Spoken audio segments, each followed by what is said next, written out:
sports person cracking under pressure, or is he just a wacko? I'm not going to say wacko. You said that one. I think it's quite interesting because, I mean, I'm sat here talking about this and we've been speaking about it for the last 2 days about why he actually did it and pressure. I don't think it's pressure, and I don't think we should be saying why he actually did it. Do we know why he did it? He bit. No, but we shouldn't be asking why. He bit somebody. We're not allowed to bite at school. I'm not allowed to sit and bite you. Sat here, probably be arrested, taken off your show and never come back. Will he be all right? Okay, let's Charlie. There's a couple of points I'd like to make. One is that, as I keep saying, I'm not sure you're listening, or maybe some of the public are listening. I'm not saying he shouldn't have a job. He should have a job. And the footballer has his trade. He can go and get a job, just like a teacher's their trade. But they can't go back and be a teacher because they influence young people just like Ched Evans influences people. And the thing is, if we tolerate sexual abuse views, nothing will change.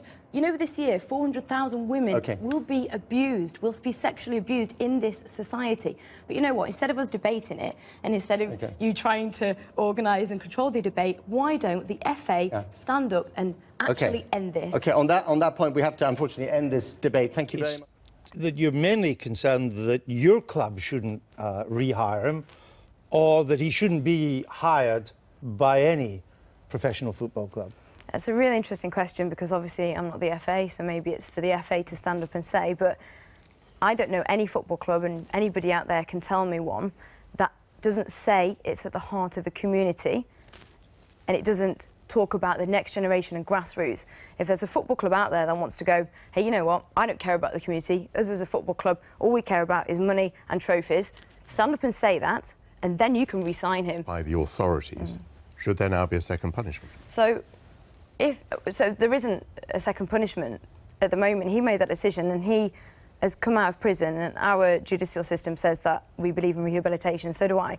So I'd like to ask you, how do you rehabilitate somebody who believes they've done absolutely nothing wrong? And has shown no remorse? And shown no remorse at all. Is it possible to understand the pressure these sports stars are under?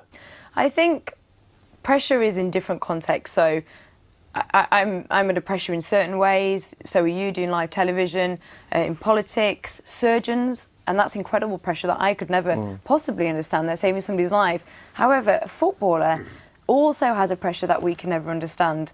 I'm not a professional footballer, but I work with a lot of them and do see that pressure that I think we don't appreciate, especially when you can go into the World Cup in 90 minutes, you can be a hero or a villain.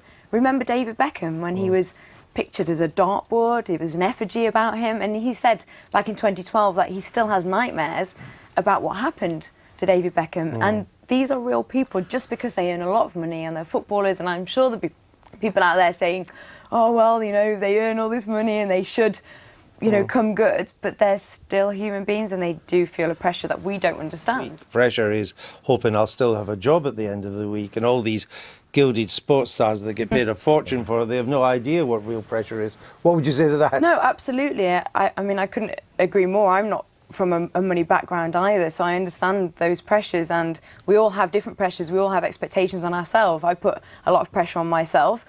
The thing that's different, and there's no comparison at all, I don't think, but the thing that's different is that Wayne Rooney will be on the front and the back of the newspapers and publicly pressurised, publicly heroised, or publicly made into somebody that we all hate and that let us all down. It's certainly public. Silence has been deafening.